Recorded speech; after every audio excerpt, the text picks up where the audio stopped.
আমাকে সতর্ক করেছেন, রে হাসান জামিল, একদিন তোর সামনে তোর লাশ তোর সন্তানের সামনে দিয়ে এভাবে যখন যাবে, তোর বাচ্চাগুলাও আব্বু আব্বু বলে চিৎকার করতে থাকবে। আমি তো সোজা হইনি। এরে বাবা, এই চুল দাড়ি সাদা মানে বুঝেন, এইবার শরীরের একটা অংশের মৃত্যুর মাধ্যমে আল্লাহ চূড়ান্ত নোটিশ পাঠাইয়া দিছেন। যে কোনো মুহূর্তে মালাকুল মউত খাপ করে ধরে টান দিয়ে লয়ে যাবো। যদি না আমলনামা পরিপূর্ণ না হয়, ফাআম্মা মান সাকুলাত মাওয়াজিনুহু ফাহুয়া ফি ঈশাতির রাদিয়াহ, এই আওতায় যদি না পড়ি, আমলনামা যদি ভারী না হয়, নেক যদি বেশি না হয়, তাইলেই তো হুকুম আইসা পড়বে আমলনামারে বাম হাতে লয়। বলে দেন না, বলে না এইভাবে না তো কিভাবে? বলে সামনে দিয়া কলিজা ছিদ্র করে পিছনে লওয়া যা হাতটা, হাত পিছনে, আমলনামা যখন বাম হাতে দেওয়া হবে, এখন চোখ সামনে হাত পেছনে, আমলনামা তো আর দেখা যায় না। আল্লাহ ফেরেশতাদেরকে হুকুম করলে ফেরেশতারা ঘাটটারে মটকায়া পিছনের দিকে নিয়ে নেবে, দেখ তোর আমলনামা। আমলনামা দেখাই দিবে এক চিৎকার, ইয়া লাইতানি লাম উতা কিতাবিয়া, এই আমলনামা যদি আমারে না দেওয়া হইতো, ওয়ালাম আদরি মা হিসাবি, আমি জানি না আমার হিসাব কি হবে। ইয়া লাইতাহা কানাতিল কাদিয়া, মৃত্যু পর্যন্তই যদি সব শেষ হয়ে যেত। ও দুনিয়ার টাকাওয়ালা, আজকে টাকা দিয়া বিচার পাল্টাও, সেদিন চিৎকার করে করে কাঁদতে হবে আর বলতে হবে, মা আগনা আন্নি মালিয়া, আমার মাল তো শেষ, আমারে কে বাঁচাবে? আমার মাল তো আমারে বাঁচাইতে পারলো না। আজকে ক্ষমতার দাপটে বিচার পাল্টাও, সেদিন চিৎকার করে করে কাঁদতে হবে আর বলতে হবে, হালাকান্নি সুলতানিয়া, আমার ক্ষমতাও তো শেষ, এখন আমারে কে বাঁচাবে? আওয়াজ আসবে, আওয়াজ, চিৎকার চেঁচামেচি করে কোনো লাভ নাই। যখন কান্না করার কথা ছিল তখন তো কান্না করো নাই। আযাবের ফেরেশতাদের প্রতি নির্দেশ চলে আসবে, খুযুহু ফাগুল্লুহু সুম্মাল জাহিমা সাল্লু, এগুলারে ধর, বেড়ি পড়া, কাইনা হেসায়ানিয়া জাহান্নামে ফালায়া দে। বলে কেমনে পেঁচাবে, কি দিয়া পেঁচাবে? তো আল্লাহ বলেন, সুম্মা ফি সিলসিলাতিন যারউহা সাবউনা যিরাআন ফাসলুকু, 70 গজ লম্বা শেকল দিয়া যে পেঁচাবে। হযরত ইবনে আব্বাস বলেন, শেকল দিয়া কেমনে পেঁচাবে জানুনি? শেকলের মাথাটারে নাকের ছিদ্র দিয়া ঢুকায়া পায়খানার রাস্তা,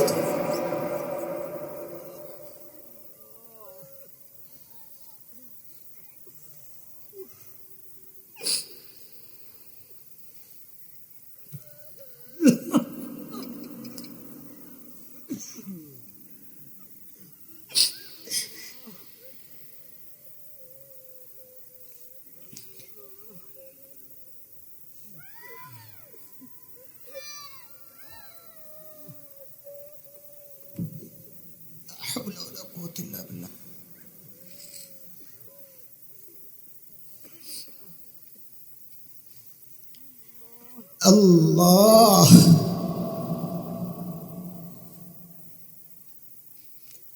নাকের ছিদ্র দিয়া ঢুকাইয়া পায়খানার রাস্তা দিয়া বের করে পেঁচাইয়া নিয়ে ফেলাইয়া দেব। রে বাবা, এরে মা, এরে আমার ভাই বন্ধুরা, যদি এই কঠিন পরিস্থিতির মুখোমুখি দাঁড়াতে না চাই, তো আমলনামারে সমৃদ্ধ করি, গুনার পাল্লারে খালি করি। হতাশ হয়েন না, হতাশ হয়েন না, উদাস হইতে নিষেধ করতেছি। আশা ছাড়বো না, নিরাশ হব না, কারণ আমাদের একটা ভরসার জায়গা আছে। আমার মালিকের একটা নাম গফফার। আল্লাহু আকবার বলেন, আর চিৎকার করে বলেন না আল্লাহু আকবার। এ গফফার কাকে বলে জানেননি? গফফার কাকে বলে জানেননি? না, জানি না। গফফার ওই সত্তা, আরে দুনিয়ার সবাই অপরাধীরে খোঁজে শাস্তি দেওয়ার জন্য, এমনকি সন্তান অপরাধ করলেও মা বাবা খোঁজেন শাস্তি দেওয়ার জন্যে। আর গফফার ওই মালিকের নাম যিনি অপরাধীরে খোঁজেন মাফ করার জন্য। প্রতি রাতে আয়েশা, শেষ রাতে আয়েশা ডাকতে থাকেন, আলা মিন মুস্তাগফিরিন ফাগফির লাহ, এই কে কে গুনাহ করছস আয় আমার কাছে মাফ চা, আমি মাফ করে দিব। বান্দা যদি জিজ্ঞেস করে আল্লাহ মাফ করবেন কত, তো গফফারের পক্ষ থেকে জবাব আসে, বান্দারে গুনাহ করছো যত। বলে মাফ করবেন কত, বলে গুনাহ করছো যত। বলে কত, তাও বলেন না তো। আল্লাহ বলেন আমার বান্দার গুনার পরিমাণ যদি গোটা দুনিয়া ভরে ভরে সুদূর আসমানে যায় ঠেকে, লা উবালি, আমার কোনো পরোয়া নাই। বান্দা মাফ চাওয়ার সাথে সাথে আমি তার জিন্দেগির সব গুনাহ খাতা মাফ করে দিব। হযরত ওমর যখন হযরত সাঈদ যখন বললেন সব দিয়ে দাও, বউ তো আর আমাদের বউ না, না আপনাকে বউ ভালো, আমি ধরতের গাড়ি টান দিয়ে যাইতেও পারবো না, রাস্তার যে অবস্থা, আমারটার উপরে দিয়েই যাক, সামনে নাই। আমার বউরে যদি কইতাম সব দিয়ে দাও, একটা বেশকি যে খাইলাম হইলাম সব দিয়ে দিব। বেশি পিড়াপিড়ি করলে বলতো দুই ভাগ করে, অর্ধেক আমার অর্ধেক আপনার, আমারটা থাক, ঘরের কত কাজ আছে, আপনারটা আল্লাহ রাস্তায় দিয়ে দেন, অনেক সব। কিন্তু বউ তো হাসান জামিলের বউ না, বউ তো সাহাবীর বউ। বলো কার বউ? পোলাপান বিয়ার সময় পোলাপান খালি আমার কাছে আহে, তাবিজুর লিগে আমার না, হুজুর কে জানি আটকায় রাখছে, তাবিজ করছে আমার, বউ পাই না, খালি বলে আটকাই রাখে পোলাপানি বিয়া। আমি কি বউ তুই কেমনে পাবি? তুই নিজে 2 নম্বর আর বউ তালাশ করে রাবিয়া বসিয়া, এটা কি সম্ভব? আল্লাহ কি জালেম বেটা, তোর মতো 2 নম্বরের কাছে এই রাবিয়া বসিয়ার মতো নেককার মেয়েটারে পাঠাবেন? এই জন্য বিয়ের সময় কাজে লাগবে একটা পড়া আমার সাথে মুখস্থ করে রাখ। বল সবাই, জেসকার লগে তেসকা। আরে যারা বিয়ে করস নাই তারা কয়, বল জেসকার লগে সরবে কয় না। আর এটা কোরআনের কথা বেটা, সূরা নূরে আছে না? আল খাবিসাতু লিল খাবিসিনা ওয়াল খাবিসুনা লিল খাবিসাত ওয়াত তাইয়িবাতু লিত তাইয়িবিনা والطيبون للطيبات أولئك مبرؤون مما يقولون لهم مغفرة ورزق كريم। এই আয়াতের সংক্ষেপ তরজমা যদি করি ওটাই বেরিয়ে জেসকার লগে তেসকা। ভাই ঠিক আছে নি কথা? হযরত সাঈদ যখন বললেন সব দিয়ে দাও, বউ নিয়ে সাথে সাথে সব দিয়ে দিস। দূত তো অবাক, আরে কই আসলাম, এরা মানুষ না ফেরেশতা। দ্রুত ফেরত গেছেন মদিনায়। হযরত ওমর সব শুই না এত খুশি হয়েছেন, আবার পাঠাইছেন, কয় যা দিয়া। আবারও সেম কাহিনী, কয় সব দিয়া দাও। বউ এইবার একটু মোড়া দিছে, কিছু রাখা যায় না, ঘরে তো অনেক জরুরি জিনিস লাগবে। কি লাগবে সামনে আসতেছি। আমাদের অনেকের বদ অভ্যাস আছে, ঘরের খবর জানি না, এবার মহিলারা জানে। রাতে খাইতে যায় যে এক ঝাড়ি বাড়ে, কে রাংসুটি প্রত্যেকদিন ভালো লাগে, বাজারে যান না তো, আমার সময় আছে নাকি? ওটা সময় না থাকলে তুই ঝাড়ি মারস কেন? যা দে তা খাইয়া চুপচাপ ঘুমায় থাকবে। ঠিক নি কথা? অধিকাংশের এই বদ অভ্যাস। আরে কথা কন, ঠিক অত জোরে কয় না। আসামি আমি 1 নম্বর। হযরত সাঈদ জিজ্ঞেস করতেছেন, তোমার কি কিছু টাকা পয়সা লাগবে? কাহা? তাহলে পুরোটা রেখা দাও। আলহামদুলিল্লাহ, আরো ভালো। কিন্তু আমরা তো গরিব মানুষ, আমাদের ভাঙাচোরা ঘরে কখন আবার ডাকাত পড়ে। একটা কাজ করি, কি করবে? ওটা কারো কাছে আমানত রাখাই দিই, শক্তিশালী জায়গা, হ্যাঁ, যিনি আমরা বিপদে বললে আইনা আইনা খামো। শুধু খামো না, যা রাখছি তার চেয়ে বেশি বাড়াইয়া দিবে, কার তো আরো ভালো। তাহলে এটাও দান করে দাও, কারণ দান করা মানে আল্লাহর কাছে আমানত রাখা। হাসরের মাঠে যখন আমাদের দরকার লাগবে তখন খালি দিবেন না, যা রাখছে তার চেয়ে অনেক বাড়াইয়া দেবেন। ঠিক আছে, ওকে ফাইনাল। দিয়ে দিছে সব। দুধ কয় আল্লাহ কই আসলাম, আবার দুধ মদিনায়। হযরত ওমরের কাছে এইবার গল্প শোনানোর পর ওমর তো এতটা আবেগ আপ্লুত হয়েছে, সাথে সাথে ঘোষণা করলেন, এই কাফেলা রেডি কর, আমার সাইদকে দেখতে যাব। এই বেটা, এটা এই যুগ না যে আশেপাশে আসি চট করে ঢুকে যাব। ওই যুগে ওই দূরে যাইতে সময় লাগে, আরে কথা কয় না, চট করে ঢুকা, বুঝো না তোমরা, কথাবার্তা কম আছে। সাইয়েদনা ওমরের কাফেলা যখন হিমসে ঢুকে, গোটা হিমস যেন ভেঙ্গে পড়ে। চারদিক থেকে হাজারো মানুষ ছুটে ছুটে আসছে, আরে মদিনা থেকে আমাদের আমিরুল মুমিনিন আসতেছে, আল্লাহর নবীর শ্রেষ্ঠ সাহাবী ওমর ইবনুল খাত্তাব আসতেছেন এক নজর দেখার জন্য। হাজারো মানুষ জমা হয়ে গেছে। হযরত ওমর বসা, পাশে সাঈদ ইবনে আমের। হযরত ওমর চিন্তা করলেন, সাঈদকে আমি তো ভালো জানি, কিন্তু জনগণ কি বলে এই সুযোগে একটু পরীক্ষা করে নেওয়া যাক। অনেক সময় দেখা যায় নেতার কাছে নেতা ভালো, পাবলিক দেখতে পারে না। সাইয়েদনা ওমর ডাক দিয়ে জিজ্ঞেস করলেন, এই হিমসের মানুষ, তোমাদের গভর্নরের বিরুদ্ধে কারো কোনো অভিযোগ আসেনি? থাকলে দাঁড়ায়া যাও। বাপরে বাপ, এই জমানায় কোনো এলাকায় যায় যদি কোন আপনাদের নেতার বিরুদ্ধে কারো কোনো অভিযোগ আসেনি, 6 মাস আগের কথা কই, তো পাবলিক মাথা নিচের দিকে দিয়া বলবে অভিযোগ তো আছে কিন্তু দাঁড়াবো না, এখন দাঁড়াইলে সকালে শুয়া পড়া লাগবে। ঠিক ঠিক কথা। হযরত ওমর যখন বললেন, কে আছো দাঁড়াও, ওই কোণা থেকে এক বুড়া দাঁড়ায় গেছে, আছে। দেখা দেখি আরো 3 জন মানুষ, তো অনুকরণ প্রিয়, দেখে দেখে কাম করে। রাস্তায় দাঁড়ায় ঘাটটা ব্যথা করতেছে, কিছুক্ষণ এরকম থেকে আসমানের দিকে তাকায়া দেখবেন পাশে দিয়া যারা যায় অধিকাংশ দাঁড়ায় দেখবেন, আপনি কি দেখতেছেন, খামা খায় আপনার ঘাড় ব্যথা করতেছে। ঠিক নি কথা। একজন যখন দাঁড়াইছে আরো 3 জন দাঁড়ায় গেছে। হযরত ওমর ঘরে কই আসলাম, আরে কি সমস্যা বলেন, আপনার কি সমস্যা? ওই মুসলমান শুনেন, যুবক খেয়াল করো, কি ভয়ঙ্কর অভিযোগ গভর্নরের বিরুদ্ধে। প্রথম জন দাঁড়ায় কি বলে জানেন, আমিরুল মুমিনিন একটা ঢিলা বেড়া, মাসে একদিন অফিসে আসে না। মাসে কয়দিন? এটা বলে অভিযোগ। আমরা তো সপ্তাহে ছুটি কাটাই 2.5 দিন, আর কত বন্ধ, দুনিয়া আগমন দিবস, দুনিয়া থেকে বিদায় দিবস, দেশে ঢুকা দিবস, পলায়ন দিবস, এই দিবস ওই দিবস। আমি যদি দিবস বাড়তে বাড়তে বাড়তে বাড়তে 20 বছর পরে তার শেষে দিবস খুঁজা পাইব না, কেউ জামাইব কাছাকাছি দিবস নাই তো আর দিবস, এত দিবস আর দিবস দিবস আর দিবস। আর ইসলামী শাসন ব্যবস্থায় জনগণের অভিযোগ গভর্নরের বিরুদ্ধে মাসে কয়দিন আসে না? একদিন আসে।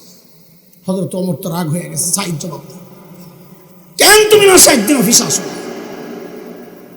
আসামির কাঠগড়ায় আল্লাহর নবীর সাহাবী, ধনী এলাকার গভর্নর, সময়ের সেরা ধনী হওয়ার কথা ছিল, তাই না? হ্যাঁ, এই কাদের কথা শোনাচ্ছি, ছিল কি 1 পয়সার জন্য যারা মানুষ খুন করত তাদের কথা শোনাচ্ছি, মনে আছে তো? হইল কি দেখো, আসামির কাঠগড়ায় দাঁড়াইয়া বলছেন, কেন মাসে একদিন অফিসে আসি না আমিরুল মুমিনিন? আপনি তো জানেন আমি গরিব মানুষ, এই যে আমার গায়ে 2 টুকরা কাপড় দেখছেন, একটা লুঙ্গির মতো করে পরা, আরেকটা চাদরের মতো করে জড়ানো, আমিরুল মুমিনিন আমার না এই 2 টুকরা কাপড় ছাড়া আর কোনো কাপড় নাই।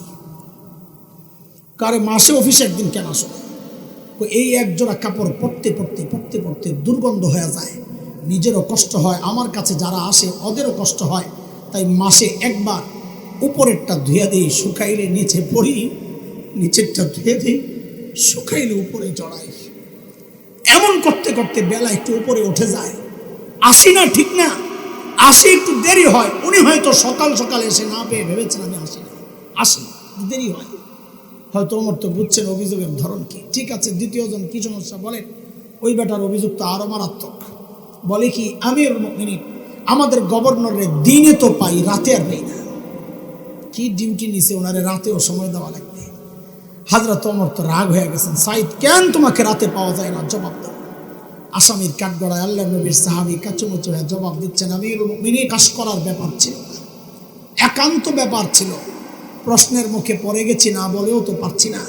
কেন আমাকে রাতে পাওয়া যায় না? আমিরুল মুমিনিন কাসামতু হায়াতি বাইনা রাব্বি ওয়া বাইনা ইবাদি, জীবনটারে দুইটা ভাগ করছি। এক ভাগ রাতটা আমি আমার মালিককে সময় দিই, দিনটা মালিকের বান্দাদেরকে সময় দিই। ছিল কি, সফরে গেলে পূজা মিস না হয় সেই জন্য সাথে করে মূর্তি নিয়ে যাইত। সেই মানুষগুলো কোরআনের ছোঁয়ায় এখন হয়েছে কি, রাতটা মালিকের জন্য বরাদ্দ, আমার মালিকের জন্য। এটা আমরা তো ব্যস্ত মানুষ। ও যুবক শোন, আমরা তো ব্যস্ত মানুষ, কত কাজ আমাদের, ব্যবসা বাণিজ্য, সংসার, রাজনীতি, কত কাজ, ক্ষেত খামারে যাইতে হয়, কত কাজ। হ্যাঁ, এত কাজ করে আবার মালিককে টাইম দেওয়ার সময় কোথায়?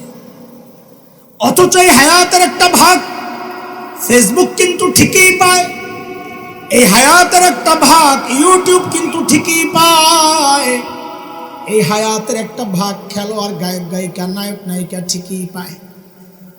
পায় না কেবল আমার মালিক। মালিকের টাইম দেওয়ার সময় আমার হাতে নাই। এরা জালিম, আমি আর তুমি ছাড়া দুনিয়ার সব মালিককে টাইম দেয়। ওই একটা গাছের দিকে তাকায়া দেখো না, কি মনে হয় গাছটা বুঝি এমনি দাঁড়ায় আছে? না না না, ওই গাছটাও দাঁড়ায়া দাঁড়ায়া মালিকের তাসবিহ পড়ে। যে কুকুরটাকে নিকৃষ্ট প্রাণী মনে করে তাড়ায়া দেয়, ওই কুকুরটাও রুকুর হালতে মালিকের তাসবিহ পড়ে। যেই পোকামাকড় গুলো রে পায়ে ধরে মেরে ফেলি, ওই পোকামাকড় গুলো সেজদার হালতে মালিকের তাসবিহ পড়ে। পড়ি না কেবল আমি আর তুমি, আমাদের হাতে সময় নাই। এরে বন্ধু, সময় একদিন আসবে কসম আল্লাহর, সেদিন চিৎকার করে করে কাঁদবো আর বলবো, ইয়া লাইতানি কদ্দামতু লিহায়াতি। আরে সময় মতো যদি একটু পুঁজি বানায় আসতাম, তাহলে আজকে আর এই বিপদে পড়া লাগে না। এর যুবক, এ আমার কলিজার টুকরা সন্তানেরা, পুঁজির একটা ছোট্ট গল্প তোদেরকে শোনাই। আমার হৃদয়ে খুব টাচ করেছে, এটা ছুঁয়েছে। আমি চাই এটা সবার হৃদয়ে ছড়িয়ে যাক, ছুঁয়ে যাক। 3-4 বছর হয়ে গেছে প্রায়। একদিন আমার মাদ্রাসার অফিসে আমার এক ওস্তাদ বলতেছেন, ভাই একটা ভিডিও দেখাই আপনার তার মোবাইলের মধ্যে। কোন এক আরব দেশের এক টেলিভিশনের প্রোগ্রাম, সাক্ষাৎকার প্রোগ্রাম। ছোট্ট একটা বাচ্চার ইন্টারভিউ নিচ্ছে একজন, সাক্ষাৎকার। বাচ্চাটার বয়স বড় জোর 13-14 হবে। বাচ্চাটা অন্ধ। অন্ধ মানে চোখ ভেতরের দিকে ডাবানো, মাকফুফুল আইন বলে যেটা, গর্ত। তো উপস্থাপক বাচ্চাকে জিজ্ঞেস করতেছে, আচ্ছা তোমার যে এই চোখের মতো নিয়ামতটা নাই, তুমি কি আল্লাহর কাছে এটা ফেরত চাও, যে আল্লাহ আমার নিয়ামত আমারে ফেরত দাও? ওই ছোট্ট বাচ্চার ভাবলেশীন জবাব, না, আমি এই নিয়ামত ফেরত চাই না। আমি তো ভিডিও দেখে অবাক হয়ে গেছি, কি বোকা নাকি, এই নিয়ামত ফেরত চাই না? তো বুঝলাম, আহারে বয়স কম, তো ম্যাচুরিটি আসে না এখনো, যে নিয়ামতের কত দাম এখনো বুঝে নাই। তা আমি তো অবাক হয়েছি ভিডিও দেখা। আর যিনি সামনাসামনি সাক্ষাৎকার নিচ্ছেন, তিনি তো সরাসরি, তিনি আরো অনেক বেশি অবাক হয়েছেন। তো অনেক বেশি অবাক হয়েই জিজ্ঞেস করলেন, লিমাযা, আরে কেন তুমি এই নিয়ামত ফেরত চাও না? আরে বাচ্চাটার জবাবটা শুই না বুঝছি, বোকা ও না, বোকা আমি। আল্লাহকে সাক্ষী রেখে বলছি, জবাবটা শুই না আমি সাথে সাথে কান্না করে দিচ্ছি। আরে বললো কি এটা? বাচ্চাটাকে যখন জিজ্ঞেস করা হলো, তুমি কি নিয়ামত ফেরত চাও? বলে চাই না। বলে কেন চাও না? সে বলে কি জানেন, আল্লাহ দেখেন কি পুঁজি বানাইছে বেটায়, ছোট্ট মানুষ। কেন চাই না? সে বলে কি, হাসরের মাঠে যখন বিচার শুরু হয়ে যাবে, এক এক করে ডাক পড়বে, আসো হিসাব লয়ে আসো আসো। যখন আমার ডাক পড়বে, ছোট্ট বাচ্চার কি ডাক আর কি হিসাব বলে, তারপরেও তার চিন্তাটা কত উঁচু। সে বলে কি, যখন আমার ডাক পড়বে, দুনিয়ায় আমি এই নিয়ামত এজন্য চাই নাই, সেদিন যেন আমি আমার মালিকের সামনে নত জানু হয়ে বলতে পারি, ও আমার মালিক, দুনিয়ায় তো আমার এই নিয়ামতটা দাও নাই, ওগো মালিক, এই উসিলায় কি আজকে আমার আযাবটা একটু কমায় দেওয়া যায়? আমি কাঁদতেছিলাম ঠিক উল্টা চিন্তা করে, যে হারে আমি যখন দাঁড়াবো, আমার মালিক যদি ঠিক উল্টা প্রশ্নটা আমারে করেন, তো আমি কি জবাব দিব? আমার মালিক যদি আমাকে জিজ্ঞেস করেন, রে হাসান জামিল, তোকে তো এই চোখের নিয়ামতটা দিছিলাম, তুই তো ভোগও করছস, এখন আযাবটা একটু বাড়াইয়া দিই তো। তোকে তো এই জবানের নিয়ামত দিছিলাম, তুই তো ভোগও করছস, এখন আযাবটা একটু বাড়াইয়া দিই। আমি কি জবাব দিই? আরে বাবা, আপনি কি জবাব দিবেন? ও ভাই, তুমি কি জবাব দিবে? কার কি পুঁজি আছে জানি না, আমার নাই, সেই জন্য বলতেছি। পুঁজি কি আছে কার? আছে নাই যে তা না, আছে গুনার গুনাহ, গুনার গুনাহ, গুনার গুনাহ। চুল পাইকা সাদা হয়ে গেছে, এখনো গুনাহ ছাড়তে পারে না। দাড়ি পাইকা সাদা, এখনো গুনাহ ছাড়তে পারে না। ছাড়বেন কবে জিজ্ঞেস করে? কবে ছাড়বেন গুনাহ? বাবা আর কত বলেন না। এই দাড়ি পাকা সাদা হওয়া এগুলো বুঝেন কিছু? এটা কি চিহ্ন বুঝেন? কি নোটিশ বুঝেন? এটা আমরা বুঝি, পড়েছি তাই বুঝি। সেজন্য আয়নায় নিজের চেহারা যখন দেখি কলিজা মোচড় দিয়ে ওঠে। কেন? হায়, দাড়ি পাকা, চুল পাকা, সাদা হয়ে গেছে, শেষ। এই নোটিশ বুঝেন? আল্লাহ, আমার সামনে আল্লাহ গাছের পাতা ঝরায় আমাকে সতর্ক করেছিলেন, এরে হাসান জামিল, যেই জিনিস ধরে ওই জিনিস কিন্তু ঝরে, একদিন তুইও ঝরে যাবি। আমি সোজা হই নাই। আমার সামনে আল্লাহ সূর্য ডুবায় আমাকে সতর্ক করেছিলেন, এরে হাসান জামিল, যেই জিনিস ওঠে ওই জিনিস কিন্তু ডুবে, একদিন তুইও ডুবে যাবি। আমি সোজা হই নাই। আমার সামনে দিয়ে আমার বাবার লাশটারে আল্লাহ কবরে পাঠায় আমারে সতর্ক করেছিলেন, একদিন তোর সন্তানের সামনে দিয়া ও তোর লাশটা কবরে যাবে। আমি সোজা হই নাই। আমার সামনে দিয়ে আমার মায়ের লাশটারে আল্লাহ কবরে পাঠাইছেন। আমি দাঁড়ায় দাঁড়ায় চোখের পানি ঝরাচ্ছিলাম, অজোরে কাঁদছিলাম। আল্লাহ আমাকে সতর্ক করেছেন, রে হাসান জামিল, একদিন তোর সামনে তোর লাশ তোর সন্তানের সামনে দিয়ে এভাবে যখন যাবে, তোর বাচ্চাগুলাও আব্বু আব্বু বলে চিৎকার করতে থাকবে। আমি তো সোজা হইনি। এরে বাবা, এই চুল দাড়ি সাদা মানে বুঝেন? এইবার শরীরের একটা অংশের মৃত্যুর মাধ্যমে আল্লাহ চূড়ান্ত নোটিশ পাঠাইয়া দিছেন। যে কোনো মুহূর্তে মালাকুল মাউত খাপ করে ধরে টান দিয়ে লয়ে যাবো। যদি না আমলনামা পরিপূর্ণ না হয়, ফাআম্মা মান সাকুলাত মাওয়াজিনুহু ফাহুয়া ফি ঈশাতির রাদিয়াহ, এই আওতায় যদি না পড়ি, আমলনামা যদি ভারী না হয়, নেক যদি বেশি না হয়, তাইলেই তো হুকুম আইসা পড়বে আমলনামারে বাম হাতে লও। বলে দেন না, বলে না এইভাবে না তো কিভাবে?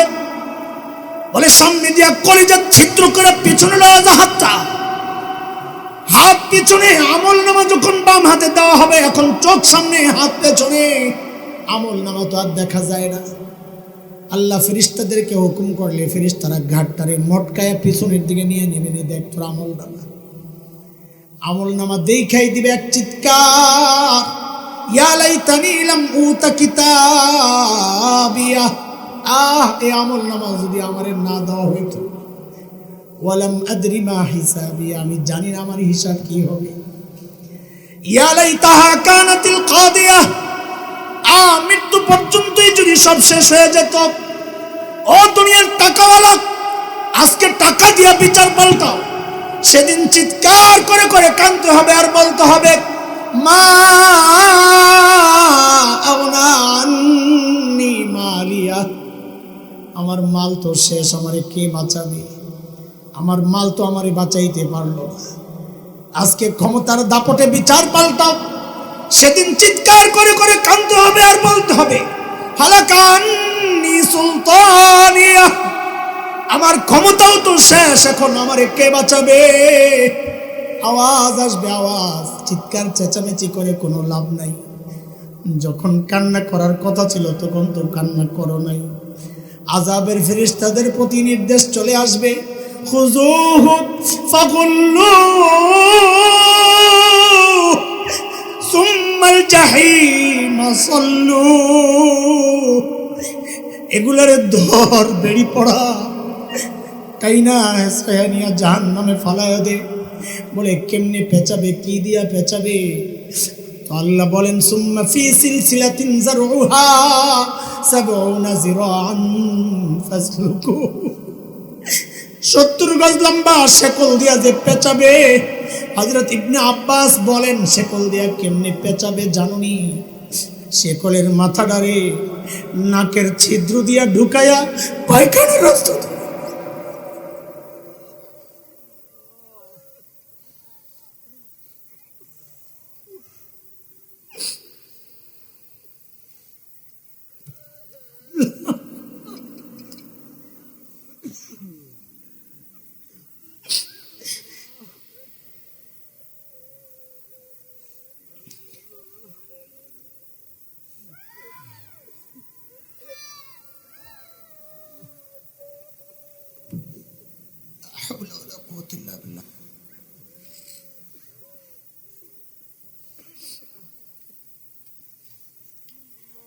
আল্লাহ,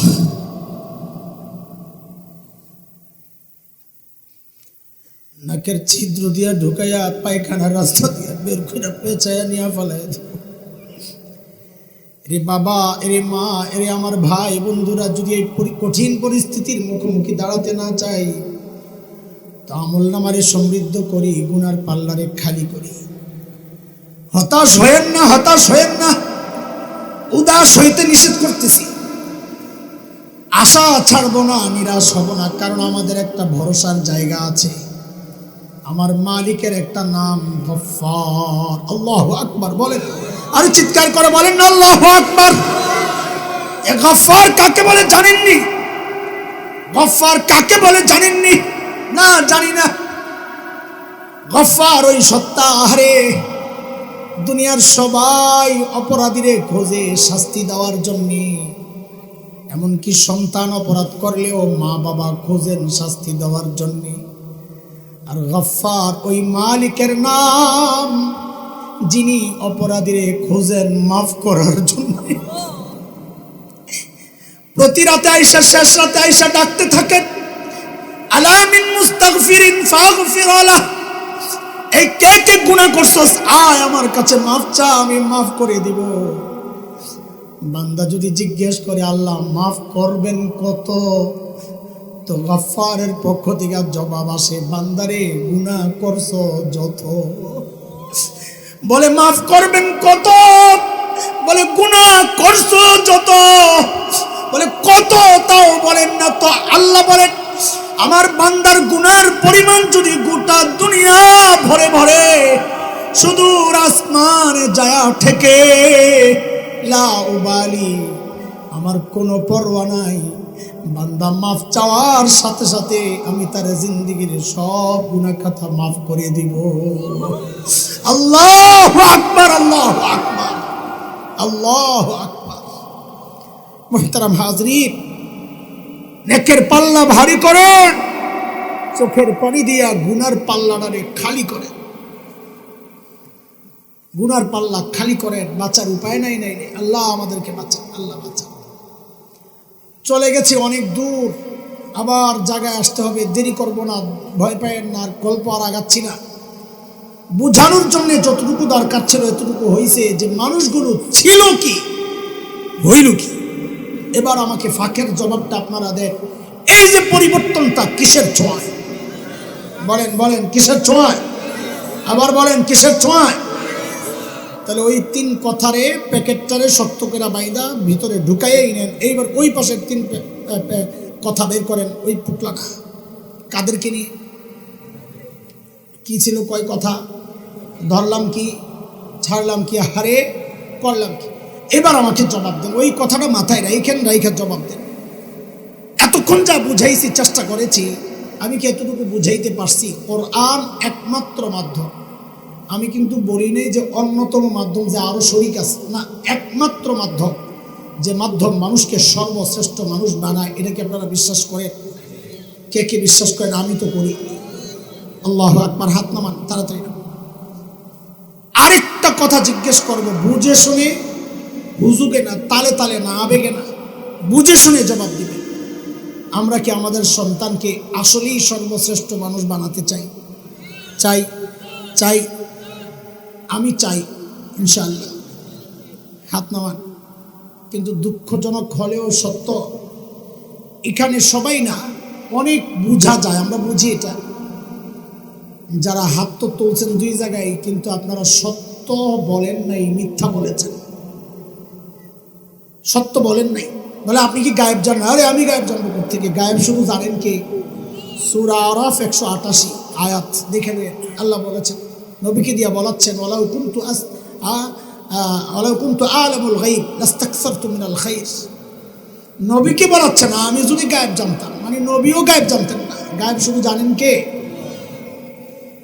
গায়েব তো জানি না, কিন্তু এই সমাজ তো জানি। আপনাদের সাথেই তো আমার বেড়ে ওঠা, এই সমাজের আলো বাতাসেই তো আমার বেড়ে ওঠা, ডাল চাল খেয়েই তো বড় হয়েছে এই সমাজের। সেই জানা জায়গা থেকে আমার উপলব্ধি, আমাদের উপলব্ধি, এখানে অনেক পাওয়া যাবে যারা সত্য বলেন নাই। কেন বলেন নাই এবার বুঝেন। আপনারা বলেছেন 2 নম্বরে হাত ওঠায় যে সন্তানকে আপনজনকে শ্রেষ্ঠ মানুষ বানাতে চান, বলেন নাই? বলেছেন?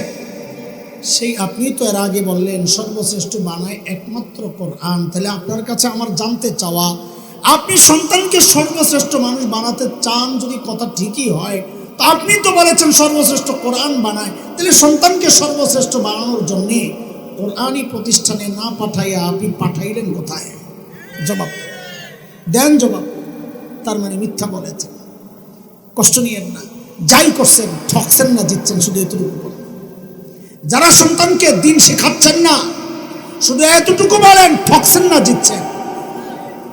কেন ঠকছেন? মুখে মুখে বলছেন, কিন্তু একটু 2-4 মিনিটের মধ্যে বুঝাইয়া দিই কেন ঠকছেন। তার আগে আমাদেরটা বলি। আমরা যারা দিন শিখেছি আলহামদুলিল্লাহ, আমাদের বাবা মাও ঠকেন নাই, আমরাও ঠকি নাই। নিজের ঢোল নিজে বেশিক্ষণ পেটাবো না, আপনাদের কাছে ভালো লাগবে না, কিন্তু একটু বলি। সেটা হচ্ছে, দেখেন আমরা কেন ঠকি নাই? কোরআনের বরকতে, অন্য কিচ্ছু না। কোরআনের বরকতে দুনিয়ার রাজা বাদশাদের চেয়ারে আমরা বসি নাই, বসতে চাইও না, কিন্তু এক চরম বাস্তবতা, কোরআনের বরকতে আল্লাহ মানুষের যে ভালোবাসা আর ইজ্জত, মানুষের পক্ষ থেকে আল্লাহ যেটা বরাদ্দ রেখেছেন, দুনিয়ার রাজা বাদশারা এর ধারে কাছেও নাই। আমরা ঠকি নাই আলহামদুলিল্লাহ, আর বলবো না। ঠিক, আমার মা বাবাও ঠকেন নাই। কেন? আরে আমি ছোট মানুষ, আমারটাই আমি বলি। আমার এমন কোনো দিন যায় বলে আমার মনে পড়ে না যেদিন আমি বলি না রব্বির হামহুমা কামা রাব্বায়ানি সাগীরা। শুধু তাই না, কুমিল্লা আমাদের গ্রামের বাড়ি, সেখানে আমার মা বাবার কবর আছে, মাদ্রাসা আছে মাদ্রাসার পেছনে। তো এত ব্যস্ততার মধ্যেও মাঝে মধ্যেই ওখানে চলে যাই, যাই কি করি, 2 জনের কবরের মাঝখানে যায় বাচ্চাদের মতো বসি। ওই কষ্ট যে এখন তো চাইলেই মাথায় একটু তেল লাগাইয়া দিতে পারবো না মায়ের, সেই সুযোগ তো হাতছাড়া হয়ে গেছে। এখন তো চাইলেই বাবার একটু পাটা টিপে দিতে পারতো না, সেই সুযোগ তো আমার হাতছাড়া হয়ে গেছে। তো কি করি, কিছুক্ষণ বসে বসে কোরআন আল কারীমের তিলাওয়াত করি। করে ওঠার সময় শুধু বলি, ও আল্লাহ, এই যে তোমার কালামের তিলাওয়াত করলাম না, এই মানুষগুলোর ওসিলায় আল্লাহ, দুনিয়া থেকে বিদায় নেওয়ার সময় যারা আমাকে তোমার সাথে জুড়ে দিয়ে গেছে আল্লাহ, তারা আজকে বড় অসহায়, তারা যেন তোমার রহমত থেকে বিচ্ছিন্ন না হয়ে যায়। রব্বির হামহুমা কামা রাব্বায়ানি সাগীরা। বলেন তো আমার মা বাবা জিতছেন না ঠকছেন? আপনারা যারা সন্তানকে দিন শেখাচ্ছেন না, শেখান নাই, নিজেও ঠকছেন, সন্তানকেও ঠকাচ্ছেন। কেন? এই কেনর জবাব অল্প কয়েকটা কথা বলে আমি দিব, শেষ করে ইনশাআল্লাহ। আমাদের কথা না, পত্রিকাওয়ালাদের রিপোর্ট আমার কাছে আছে, রিপোর্ট। সেটা হচ্ছে, ওরা জরিপ চালায়া লিখেছে উচ্চ শিক্ষার হার যত বাড়ছে। উচ্চ শিক্ষা কোনটা? মাদ্রাসা শিক্ষা। আসলে তো মাদ্রাসা শিক্ষাই উচ্চ শিক্ষা। কেন? যেই শিক্ষা আসছে উপর থেকে, ওইটাই তো উচ্চ শিক্ষা। যেটা তৈরি হয়েছে জমিনে, এটা উচ্চ শিক্ষা কেমন হয়? পরের আসছে কোন দিক থেকে? উপর থেকে। তো উপর থেকে যেটা আসছে ওইটা না উচ্চ শিক্ষা। আরে কথা কন না, ওই মনে মনে মন কলা খান আপনারা, কে ঠেকায় আপনার ঘরে, কিছু কমু না। উচ্চ শিক্ষার হার যত বাড়ছে, সন্তানের সাথে বাবা মায়ের দূরত্বটাও তত বাড়ছে। কথা কি মিথ্যা? আপনারাই বলেন, বলবেন না, আমরা জানি। ভিতরে ভিতরে জ্বলেন জ্বলেন, খালি মাঝে মাঝে চুপেছে ভাই তাবিজের লেগে পানি বড় লেগে আয়, তখন তার ভাই কোন কষ্টের জ্বালায় আছেন আপনারা। এর বাস্তবতা হচ্ছে বৃদ্ধাশ্রমে যায় দেখেন, এই যে মা বাবার সাথে দূরত্বটা বাড়ছে, আর বাস্তবতা বৃদ্ধাশ্রমে।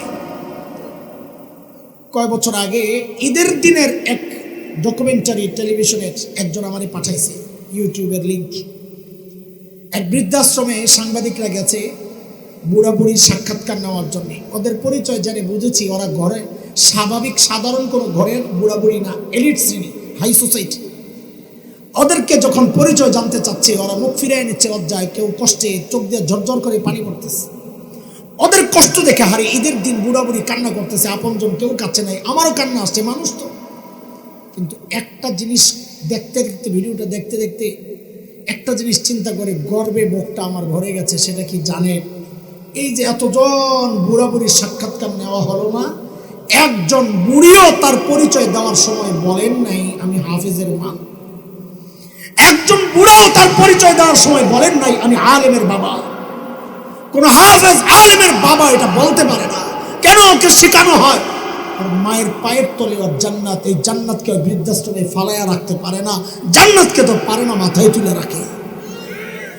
তারপরে তো মনে মনে মন কলা খাইতেছেন, আপনারাই দিচ্ছেন, খান।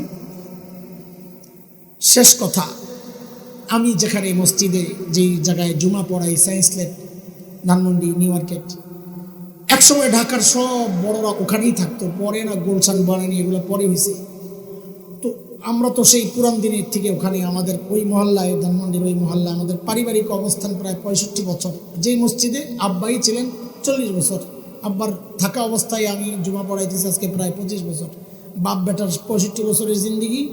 আমার ছেলে এখন তারাবি পড়াইতেছে, 3য় জেনারেশন চলতেছে এক মসজিদে, সায়েন্স ল্যাবরেটরিতে।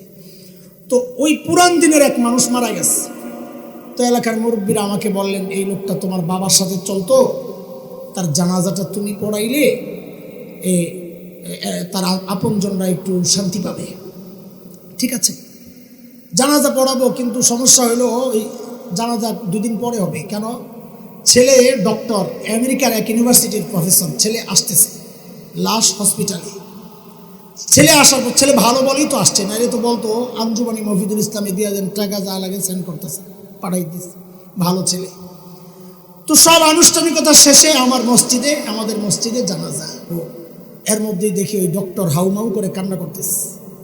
আমি তো অবাক, কেন কান্না করে? কারণ আমার অভিজ্ঞতা হচ্ছে এই টাইপের মানুষের চোখের পানি শুকিয়ে যায়। কেন আল্লাহ জানে। এমনি আমাদের বড়রা বলেন, আল্লাহর সাথে যার সম্পর্ক যত নিবিড়, তার চোখের পানির নেয়ামত তত বেশি। বড়দের কথা। কিন্তু এদের চোখের পানি কেন যেন শুকায় যায় আমি জানি না। কিন্তু ওই লোক দেখি হাউমাউ করে কান্না করতেছে। তা আমি কাছে টানলাম সান্ত্বনা দেওয়ার জন্য, ভাই আমারও বাবা নাই, মাও নাই, আপনার বাবা চলে গেছেন, একদিন আপনিও থাকবেন না, আমিও চলে যাব, শান্ত হন, ধৈর্য ধরেন। উনি আমারে বলেন কি জানেন হুজুর, বাবা চলে গেছেন, মারা গেছেন, আমি সেই জন্যে কান্না করছি না। তো আমি তো আরো অবাক হয়ে গেছি, তো কি জন্যে? ভদ্রলোক বলে কি জানেন হুজুর, আমি আমার বাবাকে কিছু প্রশ্ন করতেছি, বাবা তো উত্তর দিচ্ছেন না। কি প্রশ্ন করতেছি? বলে বাবাকে জিজ্ঞেস করতেছি, ও বাবা, আমাকে সর্বোচ্চ শিক্ষায় শিক্ষিত করার জন্যে তুমি তোমার জীবন যৌবন শেষ করলা, হয়তো তুমি সফল হয়েছ, নিজের সুখ সব কিছু তুমি বিসর্জন দিয়েছ আমাকে সর্বোচ্চ শিক্ষায় শিক্ষিত করার জন্য, হয়তো তুমি সফল, আমাকে সর্বোচ্চ শিক্ষায় শিক্ষিত তুমি করেছ, কিন্তু বাবা এখন আমাকে জবাব দেও, এই যে আমি তোমার জানাজা পড়বো, বাবা কথা বলো, এখন আমি কি পড়বো এইটা কেন শেখাইলে না, জবাব দাও বাবা। গর্ব করে, গর্ব করে, আরে গর্ব তো করবে হাফেজের বাবা, গর্ব তো করবে আলেমের বাবা, যে বাবা মায়ের সন্তান তার জানাজা পড়ানোর যোগ্যতা রাখে না। আর যাই হোক, ওই বাবা মার গর্ব করার সাজে না, গর্ব করে, এগুলো গর্ব। আসল আফসোসের জায়গাটা কিন্তু রয়ে গেছে, শেষ কথা আমার, আখিরাতের মাঠে, হাসরের মাঠে। যেই সন্তানের ক্যারিয়ার করে নিজের জিন্দেগি শেষ করছেন, ক্যারিয়ার শেষ করছেন, ওই সন্তান আপনার জান্নাতি ক্যারিয়ারটারে দিবে বরবাদ করে, একটা মোকদ্দমা দায়ের করে আল্লাহর আদালতে দাঁড়ায় যাবে সন্তান, আপনজন, অধীনস্থ, কর্মী, ছোট ভাই সব। কি বলবে? সূরা আহজাবের শেষ দিকে দেখেন পড়া আল্লাহ কি বলেন। সন্তান দাঁড়ায় কি বলবে? রব্বানা ইন্না আতা'না সাদাতানা ওয়া কুবারা'না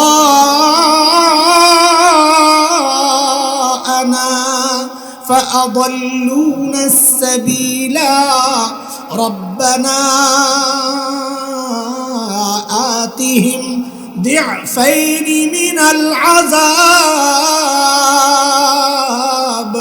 والعنهم لعنا كبيرا আল্লাহ আমার বাবা মা, আমার মুরব্বী, আমার অভিভাবক আমাকে পথভ্রষ্ট করেছে, আমি এখন ডাবল শাস্তি চাই। কয় শাস্তি? কেন ডাবল? তাফসীর পরে বুঝেন, আগে এইভাবে বুঝেন। আমাকে খাওয়ানোর দায়িত্ব ছিল, খাওয়ায় নাই, এক অপরাধ। পরিবর্তে বিষ খাওয়াইছে, আরেক অপরাধ। এই দুই অপরাধের কারণে আমি ডাবল শাস্তি চাই। মানে কি? আমাকে দিন শেখানোর দায়িত্ব ছিল, শেখায় নাই, এক অপরাধ। বদ্দিনই শিখায়া নাস্তিকতার দিকে ঠেলে দিয়েছে, আরেক অপরাধ। এই দুই অপরাধের কারণে আমি ডাবল শাস্তি চাই। আহারে, এরপরের কথাটা আমার কলিজা একদম নাড়া দেয়ার দেয়। কি সেটা? সন্তান বলে কি, আপনি তো রহমান রহিম, আপনার তো মায়া আর মায়া। বান্দার কান্নাকাটি দেখলেন আবার দয়া লাগে আপনার।